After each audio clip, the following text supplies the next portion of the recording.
McLaren has a new teaser for its mysterious model, and the evidence continues to hint that this might be a 570 Lieutenant. The wait for the answer to the conundrum of this vehicle's identity will end on June 28 when the online unveiling will finally occur.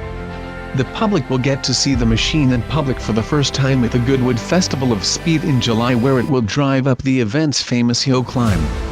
The images so far indicate that the mystery vehicle uses McLaren's entry-level sports series as a starting point, and the announcement accompanying the latest pictures promises that the model benefits from increased power, minimized weight, optimized aerodynamics, and enhanced driver engagement.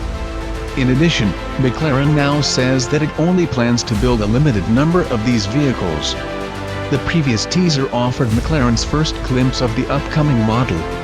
The image revealed the model's significantly larger rear diffuser and carbon fiber fascia. It also showed that the exhausts were no longer in their normal spot at the corners of the back end.